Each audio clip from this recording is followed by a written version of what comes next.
Brad Stevens and the Boston Celtics make a move here as they just went and signed one of the Celtics rookies to a two-way contract, and that guy is Max Shulga, someone who impressed during the Summer League and made some good advancements for the Boston Celtics here, and looks like he could be a key distributor for this main team. But the Celtics have also been quietly picking up some guys on training camp deals that could also make some impacts for this main team and be some of the developmental pieces down the line for Joe Mazzulla. So we're going to dive in and explore the latest signing from this Boston Celtics team, what it really means for the main Celtics, and how some of these other training camp deals could ultimately make some effects as well down there. We'll be getting into all of that and more on this episode of Celtics Digest. I'm your host, Bruce Veliz, with my co-host, Patrick Billings. And Patrick, we just had a great stream looking over the Boston Celtics, going over where we think they rank according to the Eastern Conference, so definitely go check that out. But a great video to kind of talk about some news revolving around this team as well. Yeah, it's finally nice to get some type of news, get to talk about this team and some of the future potential that they have. Who knows what Max Shulga can bring this team in the future, especially on the two-way. Seen some guys be with the main Celtics, work their way up, and maybe he'll, maybe he'll be one of those guys. I think there's a possibility, and we'll just have to wait and see, like you said. So let's dive in. Let's explore the latest signing, like we've kind of detailed here for the Celtics. I think that this is a pretty nice signing for someone that I didn't know much about ultimately when we did our draft coverage for the Boston Celtics here. We mainly looked at that first round selection at pick 29, I believe, where the Celtics were slated, or pick 28. Totally forget where they were slated, but they were around that ranking. They obviously took Hugo Gonzalez, but I didn't do research on Max Shulga. I didn't really do much research besides what I knew from Kentucky on Amari Williams here, and Shulga really impressed me with his summer league play. For this Celtics team, he had some not so great shooting stints here for this Celtics team in the summer league, but was a solid playmaker, defender, and someone who looks like he could maybe be that initiator for this main Celtics team, specifically with JD Davison out the door, Patrick. Yeah, I definitely like his game that he brings.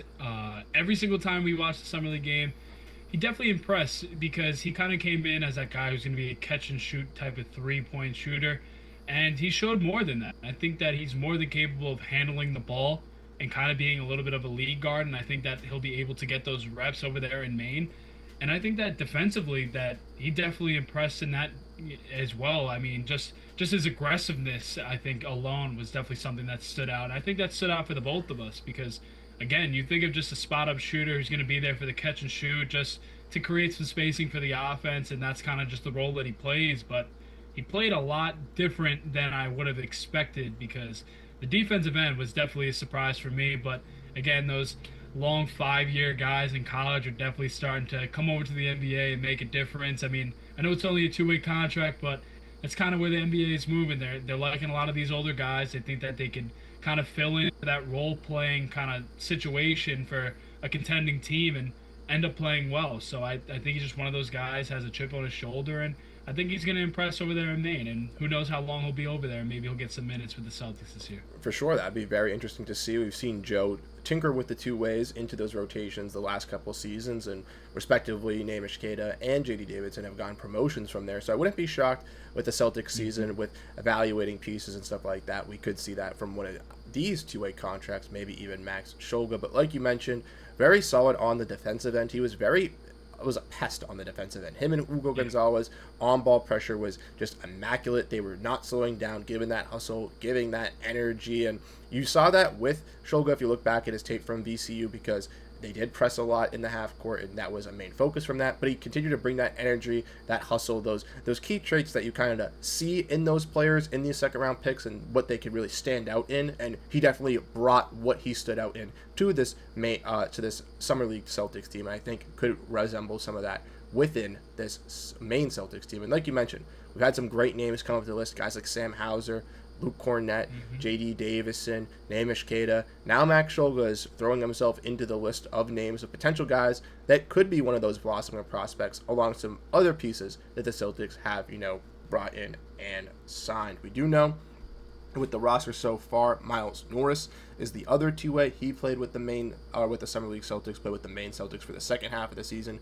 He's still under contract as of now with Max Shulga. Amari Williams, the center that was a second-round pick from Kentucky, is rumored to get that final two-way spot. We'll have to keep an eye on that. But the Celtics, as well, Patrick, have made some other moves. As what else has happened? They've made some training camp signings, bringing in some guys that had played on that Summer League Celtics squad. Hayden Gray, who was the NCAA's steals leader last year, signed a contract with the Maine Celtics. We also saw Aaron Scott, who played over on at St. John's, who was a scrappy defender for this Maine Celtics team, earn his way to a training camp deal. And Bobby Manning also has let us know that a guy, and he's the only one that's been reporting on this, that Jalen Bridges, someone who had a two-way with the Valley Suns last season, someone that I talked about could be an intriguing piece here, who really impressed in the Summer League with a lot of his tendencies off the ball and just doing those small characteristics that I think of screening and just being in the right position that Brad is going to like, is getting an opportunity as well in Maine. So 3 guys that impressed. Max Scholga getting some run as well and getting some love. It does seem like they're really buying into some of these guys from the Summer League squad and potentially could see them down in Maine going into this season. Yeah, I think we talked about it. We had some high expectations for the Summer League team this year. Honestly, I didn't think they were going to lose the game. They ended up losing a little bit of a heartbreaker, but I think we had a couple of those guys. I don't think they got too much of an opportunity over there in Summer League, and I think that, like it said in the tweet, that they loved at Aaron Scott's game.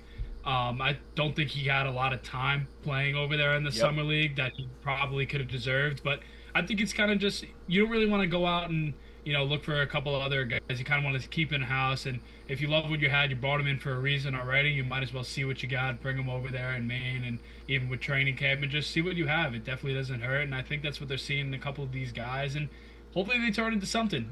But the Maine Celtics have definitely been able to develop some of these guys pretty damn well, if I would say so myself, just with all the guys that have come up and J.D. Davison. So I think they're doing a pretty solid job over there in Maine, and hopefully one of these guys kind of continue that. And I think even if they don't have one of those guys really blossom, like you kind of are mentioning, even if the Maine Celtics are fun and exciting and have these young and intriguing pieces, like they have these past 2 seasons, making the playoffs, being in the finals just 2 years ago and being 1 game shy of having the NBA champion and G League champion representative being out of Boston and Maine, they can see that path still being there and with some of these guys. And like you mentioned, Aaron Scott didn't get much playing time. Hayden Gray didn't get much playing time. Jalen Bridges was the one that really did get playing time out of all these guys. And it's kind of cool to see that guys that didn't really get much or played later in those games still found their way to Maine, because the Celtics saw those key intrinsics in those small sample size that they did get to see, or maybe in the practices that the team was doing leading up to the Summer League games. Because like you mentioned, they were still a very solid team here in the Summer League retrospectively, looking at their record and how they kind of showcased themselves. Obviously, guys like Isaiah Wong, Kenneth Lofton, we haven't heard much of. They got a little bit more playing time than Aaron Scott and Hayden Gray.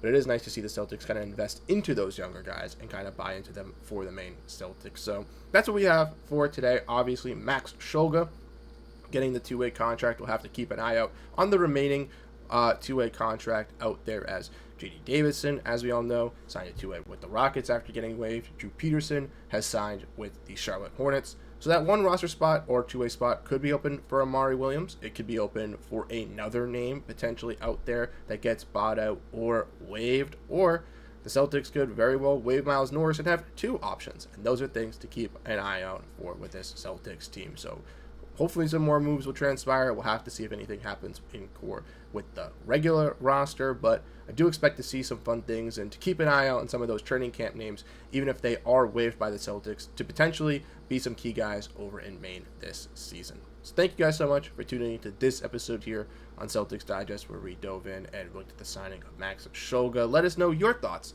down below in the comment section, and we'll catch you guys in the next one. Have a great rest of your night, and go Boston Celtics.